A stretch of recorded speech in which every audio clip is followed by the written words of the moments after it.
Hello everyone. आज हम आगे करेंगे। सबसे पहले हम करेंगे फंक्शन ऑफ क्लास एम।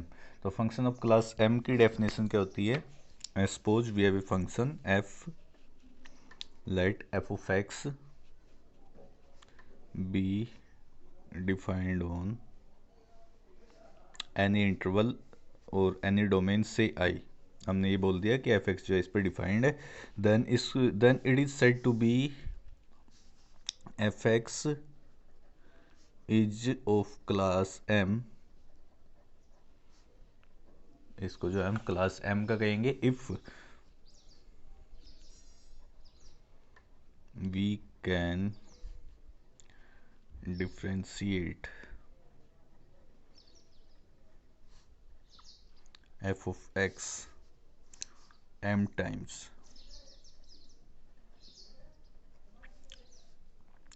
तो एफ एक्स जो है क्लास एम का होगा अगर हम इसको जो है डिफ्रेंशिएट कर सकते हैं एफ एक्स को एम टाइम्स, या फिर आप कह सकते हो कि इसके पास mth ऑर्डर के डेरिवेटिव एग्जिस्ट करते हो, mth ऑर्डर के डेरिवेटिव एग्जिस्ट करते हो। तो ये है function of class M. Simple है, इसमें तो कुछ समझाना ही नहीं। मान लीजिए किसी फंक्शन को आप एक बार ही डिफ्रेंशिएट कर सकते हो तो उस फंक्शन को बोल देंगे क्लास वन का, और अगर मान लो दो टाइम्स कर सकते हैं तो उसको क्लास टू का। तो इसको आप ये भी बोल देंगे कि F X belongs to C M. मान लीजिए क्लास एम का है तो F X belongs to C M, यानी कि क्लास एम में बिलोंग करता है। इसको आप इस तरह से बोल सकते हो। नेक्स्ट हमारे पास जो है तीन टाइप के प्लेन आएंगे, चार टाइप के बल्कि। एक तो है tangent plane, normal plane, rectifying plane और ऑस्कुलेटिंग प्लेन। तो आज हम करेंगे ऑस्कुलेटिंग प्लेन, और बाकी जो प्लेन रहेंगे उनको हम जो है बाद के वीडियोज़ में करेंगे। तो सबसे पहले वही आपको देखना है कि हमारे पास जो है कर्व है स्पेस में। Let suppose we have a curve in space, curve in space कुछ भी मान लो आप। ये थ्री डायमेंशन है, थ्री डायमेंशनल है। तो लेट सपोज मैं इस पे एक पॉइंट ले लेता हूँ P। ये ले लिया मैंने पॉइंट P। तो अब आपको वीडियो पॉज करके ये सोचो आप कि इस पॉइंट P पे कितनी टेंजेंट लाइन ड्रा कर सकते हैं हम। पॉइंट P पे कितनी टेंजेंट लाइन ड्रा कर सकते हैं हम। इसी तरह आपको ये भी कमेंट्स में बताना है कि पॉइंट P पे हम कितनी टेंजेंट लाइन ड्रा कर सकते हैं और कितनी टेंजेंट प्लेन ड्रा कर सकते हैं। तो आपको ये सोचना है। उसके बाद जब आप अब मैं इसका आंसर बता देता हूँ। अगर हम जो है थ्री डायमेंशन में कर्व इन स्पेस पे बात कर रहे हैं तो हम जो है infinitely many tangent line draw कर सकते हैं, infinitely many tangent plane draw कर सकते हैं। टेंजेंट लाइन की इक्वेशन क्या होती है वो मैंने आपको बता दी थी किस तरह से आपको निकालनी है। इससे पहले वीडियोज में आपको पता ही है कि टेंजेंट लाइन की इक्वेशन क्या निकालनी है। तो किसी भी अगर कर्व इन स्पेस में किसी कर्व पे हम जो है एक पॉइंट लेते हैं तो उस पॉइंट पे infinitely many tangent line draw कर सकते हैं, infinitely many tangent plane draw कर सकते हैं। तो टेंजेंट प्लेन भी इनफाइनाइटली मैनी हो जाएंगे और कर्व इन वो टेंजेंट लाइन भी इनफाइनाइटली मैनी हो जाएगी। नाउ अब हम एक पॉइंट लेते हैं इसके नियर बाई, इसके नेबरहुड में एक पॉइंट ले लेते हैं। उस पॉइंट को मैंने बोल दिया क्यू। ये पॉइंट ले लिया और इसको बोल दिया क्यू। ओके। तो ऑस्कुलेटिंग प्लेन जो है, अब देखो हमारे पास जो है एक तो हो गया पॉइंट P, एक हो गया point Q। Point P point Q, ये हो गया पॉइंट Q, ये हो गया पॉइंट P। तो ऑस्कुलेटिंग प्लेन जो है इसकी डेफिनेशन ये हो जाएगी a plane osculating plane osculating plane at a point P arbitrary point लिया है, is a plane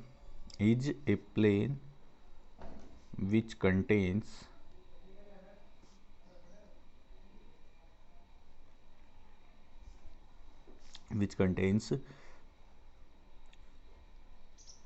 tangent line at P जो टेंजेंट लाइन को कंटेन करेगा और point P as well as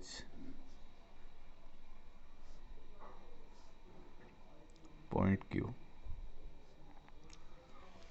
तो ऐसा प्लेन P पॉइंट पे ऐसा प्लेन जो टेंजेंट लाइन को भी कंटेन करेगा, टेंजेंट लाइन को कंटेन करे, पॉइंट Q को भी कंटेन करे और पॉइंट P तो उस पर आ ही जाएगा, यानी कि ये प्लेन हो जाएगा। ये जो है टेंजेंट लाइन ऐसे भी हो सकती है। तो ये जो है इस टेंजेंट लाइन को भी कंटेन करेगा, पॉइंट Q को भी कंटेन करेगा और पॉइंट P को भी कंटेन करेगा। ये हो गया हमारा ऑस्कुलेटिंग प्लेन। तो ऑस्कुलेटिंग प्लेन के लिए सबसे पहले तुम्हारे पास एक कर्व होना चाहिए, उस पर आप कोई पॉइंट P लेंगे, उस P के नेबरहुड में हमारे पास पॉइंट आ जाएगा Q, और एक P पे जो है टेंजेंट लाइन, जो plane in P Q and tangent line को कंटेन करेगा उसको बोल देंगे हम ऑस्कुलेटिंग प्लेन। यहाँ पे हमारी कंडीशन ये है, जो कर्व चूज करेंगे हम, सभी कर्व पे ऑस्कुलेटिंग प्लेन नहीं मिलेगा हमें। ये जो कर्व चूज करेंगे, curve must be curve class, जो ये क्लास मैंने आपको बताई है। तो कर्व जो हम चूज करेंगे, यहाँ पे जो कर्व लेंगे उसकी क्लास जो है या तो 2 से ग्रेटर होगी या फिर 2 के इक्वल होगी। कर्व ऐसा चूज करना है जो कर्व की जो है इक्वेशन जो है उसकी क्लास जो है greater than equal to O, ऐसा चूज करना हमें।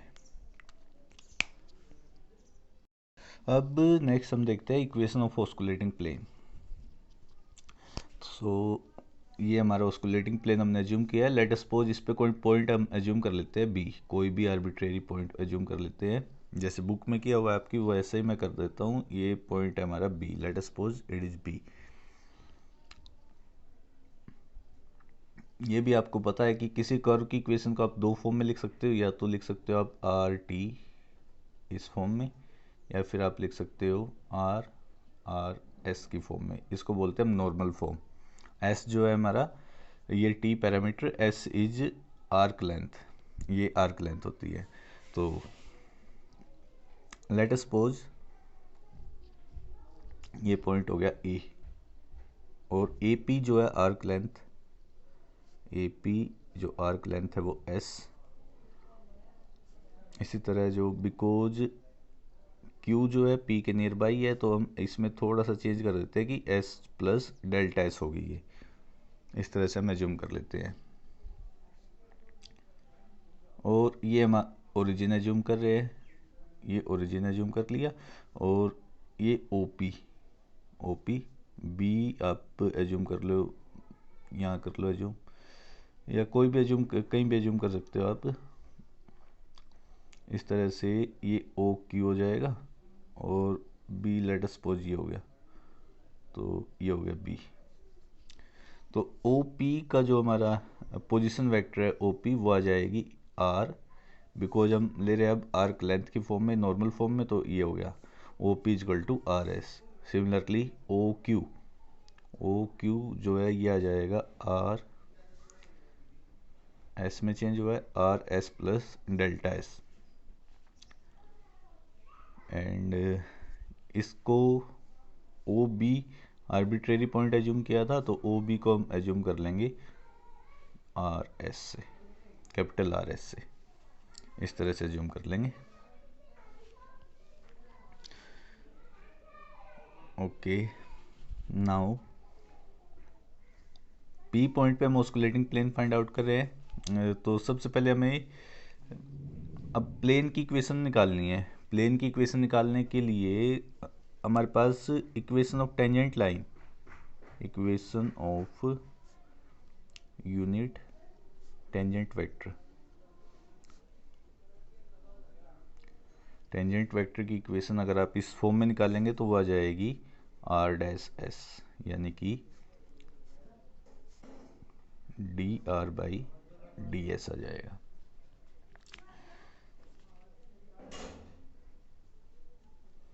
और अगर आपको निकालना है point P B, P B देखो हमें निकालना है पॉइंट पी बी, तो वेक्टर कैलकुलस से हमें पता है किसके इक्वल आ जाएगा, O B minus O P, O B minus O P, यानी कि R S, capital R S minus small R S. Okay, now P Q अगर हमें निकालना है, पी क्यू, तो ये आ जाएगा अगेन इसी फॉर्म में O Q minus O P, यानी कि R S plus delta S R S, ये आ जाएगा। नाउ तीन वेक्टर हो गए हमारे पास, एक तो हो गया यूनिट टेंजेंट वेक्टर, ये दूसरा हो गया पी बी, तीसरा हो गया पी क्यू। अब हम जो है ऑस्कुलेटिंग प्लेन की डेफिनेशन के अकॉर्डिंग ये तीनों वेक्टर एक ही प्लेन में लाई करेंगे। Now R dash S P B vector and P Q lie in same plane according to definition of osculating plane, lie in osculating plane, osculating plane में lie करेंगे। Okay मतलब ये हो गए कोप्लानर वेक्टर हो गए, coplanar vector उन्हीं को बोलते हैं जो एक ही प्लेन में लाई करते हो। तो ये तीनों वेक्टर हो गए कोप्लानर, तो these three vectors are coplanar. और कोप्लानर के केस में मान लीजिए हमारे पास तीन वेक्टर है A B C coplanar vector है विच आर कोप्लानर। तो इनका स्केलर ट्रिपल प्रोडक्ट किसके इक्वल आता है, तो इनका स्केलर ट्रिपल प्रोडक्ट आ जाएगा A B C is equal to zero. Coplanar के केस में स्केलर ट्रिपल प्रोडक्ट जीरो के इक्वल आ जाता है। सिमिलरली आप इसको लिख सकते हो बी ए सी, ये इक्वल होता है, बी सी ए लिख सकते हो, बी सी ए, और फिर इसको आप सी ए बी भी लिख सकते हो, वो भी जीरो के इक्वल आ जाएगा। तो अब मैं इसको लिख रहा हूँ इस फॉर्म में, पी बी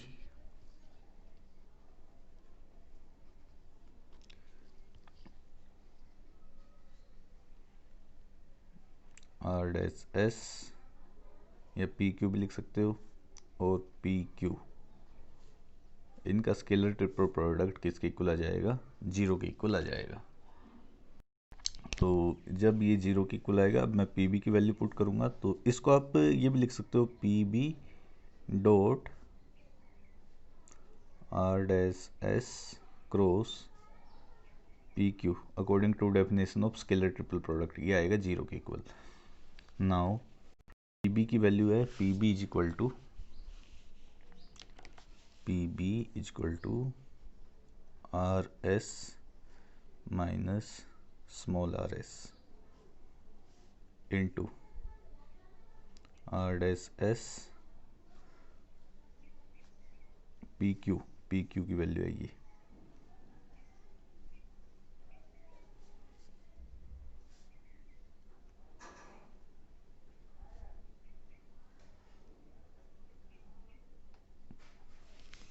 आ जाएगा। नाउ इसको जो है हम टेलर सीरीज से एक्सपेंड करेंगे। जब इसको मैं टेलर सीरीज से एक्सपेंड करूंगा तो हमारे पास ये आ जाएगा। अब मैं इसको टेलर सीरीज से जब एक्सपेंड करूंगा तो R S plus delta S equal आएगा, टेलर सीरीज के अकॉर्डिंग ये होता है हमारा F of X plus H is equal to F of X plus H F dash X H square by 2 factorial F double dash X and so on. तो ये हमारी Taylor series होती है।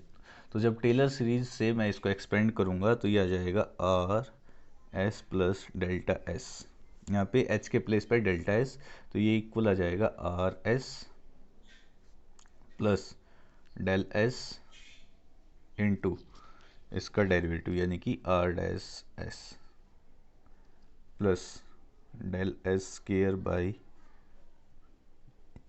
2 factorial plus del S cube by 3 factorial और 3 times derivative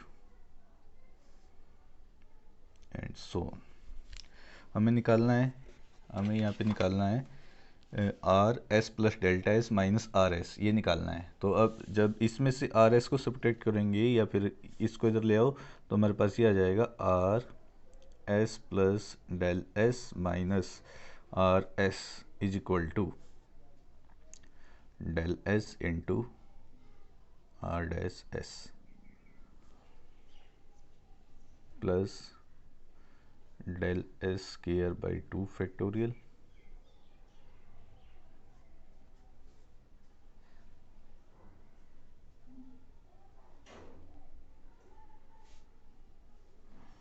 ये आ जाएगा। ये बाकी टर्म्स में जो है डेल एस की पावर 3 होगी या 3 से ज़्यादा होगी, इस उन सभी टर्म्स को मैंने अदर टर्म्स लिख दिया।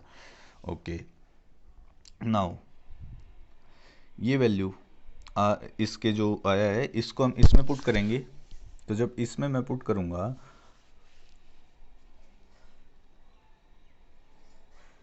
सबसे पहले तो बिकॉज देखो भाई पी एंड क्यू, जब आप ऑस्कुलेटिंग प्लेन की डेफिनेशन देखोगे तो Q जो है P को अप्रोच करेगा, यानी कि Q and P are nearby, Q and P are neighbourhood में है, आर वेरी क्लोज, और वेरी क्लोज होंगे। अगर क्लोज हुए तो इसका मतलब ये हो जाएगा delta S is very very small, very very small, ठीक है। तो ये जो है बहुत ही स्मॉल हो जाएगा, और स्मॉलर वैल्यू मान लीजिए 0.1 है हमारे पास, उसका आप क्यूब करोगे तो क्या आएगा 0.001, स्केयर करेंगे 0.1 स्केयर आ जाएगा 0.001। इसको तो चलो फिर भी हम मान लेते हैं कुछ है, बट 0.1 देखो ये आ जाए कि क्यूब पावर क्यूब देखो 0.001, यानी कि 1000 का एक हिस्सा। तो ये इतना स्मॉल हो जाएगा, ये तो मैंने एग्जांपल लिया है, डेल्टा एस इससे भी स्मॉलर होगा।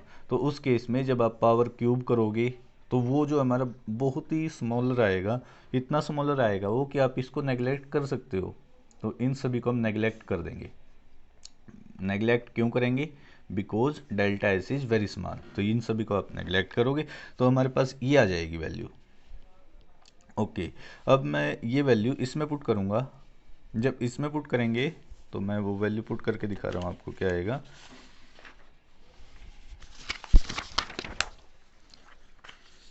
ये जो है वैल्यू पुट कर रहा हूँ मैं। जब वैल्यू पुट करेंगे R S minus R S as it is into R dash S cross product, cross vector quantities है ये सारी, अगर कहीं पे रह जाता है तो उसको आपको अपने आप ही लगा लेना है। Delta S dot R dash S plus delta S square by 2 factorial into R double dash S, यहाँ पे वेक्टर रह गया। ओके, अब इस सारी क्वांटिटी का क्रॉस प्रोडक्ट होगा इस वेक्टर के साथ, और क्रॉस प्रोडक्ट में हमें ये पता है, आपको पता है ये क्रॉस प्रोडक्ट में अगर हम क्रॉस प्रोडक्ट के लिए दो सेम वेक्टर का करेंगे तो वो आएगा जीरो वेक्टर, बिकॉज यहाँ पे एंगल हमारा जीरो जाएगा तो ये आएगा जीरो वेक्टर। तो अब जब हम क्रॉस प्रोडक्ट करेंगे हमारे पास जो है इसका क्रॉस प्रोडक्ट होगा सेम वेक्टर के साथ, तो ये तो जीरो आ जाएगा, तो इसको तो लिखने की भी जरूरत नहीं है। इसके बाद क्या आएगा, इसके बाद हमारे पास आ जाएगा R S as it is minus ये फर्स्ट टर्म तो एज इट इज आ गई इनटू, ये लिखने की जरूरत नहीं है। उसके बाद ये तो हमारा कांस्टेंट है, इसको आप लिख सकते हो, और ये जो है जीरो के इक्वल था ये हमें पता है, del S square by 2 factorial, साथ में R dash S cross R double dash S is equal to zero. Constant को आप बाहर लिख सकते हो, अगेन स्केलर ट्रिपल प्रोडक्ट की प्रॉपर्टी, तो यानी कि आप इसको लिख सकते हो del S square by 2 factorial R S minus this into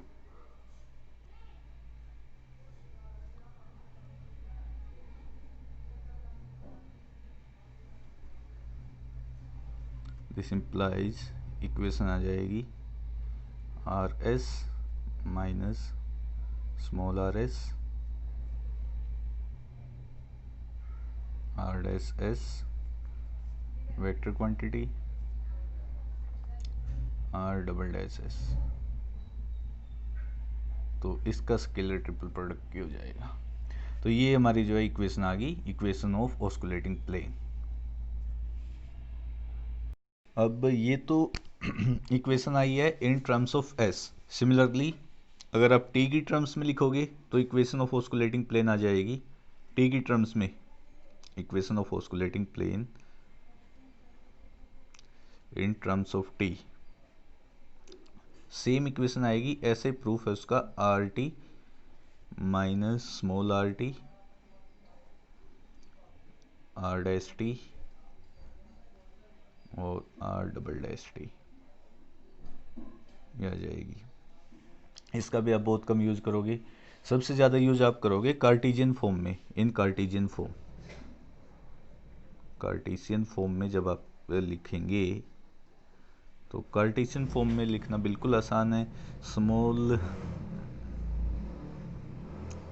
are T it is X I Y J R dot, because जब टी के रिस्पेक्ट में करते हैं हम तो डॉट लिखते हैं।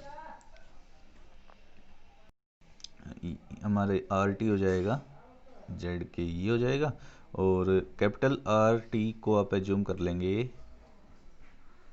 Capital X T I cap Y T J cap Z of T के cap.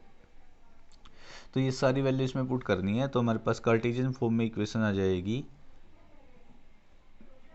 Capital X minus small X, इसके कोरस्पॉन्डिंग ये आएगा small Y capital Y minus small Y. ये फर्स्ट टर्म लिख रहे हैं हम, पहला रो में जो है फर्स्ट टर्म लिख रहे हैं, फिर आ जाएगा जेड माइनस स्मॉल जेड।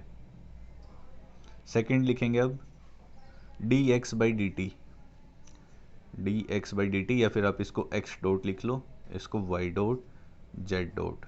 ये हमारी सेकेंड टर्म लिख दी। फिर थर्ड टर्म लिखेंगे two times derivative two times, और ये किसके इक्वल है, ये दिस इज इक्वल टू 0। तो ये हमारी कार्टेशियन फॉर्म में हो गई इक्वेशन। तो इस फॉर्म पे बेस्ड जो अभी हम क्वेश्चन करेंगे, हमें एक जो है इक्वेशन निकालनी है, equation of osculating plane where X Y T, और ये गिवन है एक्स वाई जेड। तो अब जो है ये गिवन है, इस कर्व के जो है कोऑर्डिनेट्स दे रखे हैं, इसकी जो हमें ऑस्कुलेटिंग प्लेन की इक्वेशन निकालनी है। डायरेक्टली आप ऐसे भी कर सकते हो इस फॉर्म से, लेकिन वो फॉर्म भी इसी में रिड्यूस होगी, तो इसलिए कार्टेशियन फॉर्म में ही लिख रहा हूँ मैं इसको। ये आ जाएगी x minus two log t y minus 4t z minus 2t square plus 1, then dx by D T यानी 2 by T, dy by D T 4, and यहाँ पे आ जाएगा 4t, ये आ जाएगा minus 2 by T square 0 4, this is equal to 0। तो आपको इसको सोल्व करना है, इसको सोल्व करके हमारे पास जो है इक्वेशन आ जाएगी in terms of X Y. तो वो इक्वेशन आपको निकालनी है, वो हमारी ऑस्कुलेटिंग प्लेन की इक्वेशन होगी। मैं वो लिख देता हूँ, वो इक्वेशन आएगी 2t square X minus 2t Y plus Z is equal to 4t square log t minus 6t square plus 1। तो ये हमारी जो है रिक्वायर्ड इक्वेशन आ जाएगी ऑस्कुलेटिंग प्लेन की। इस तरह से आपको ऑस्कुलेटिंग प्लेन की इक्वेशन निकालनी है।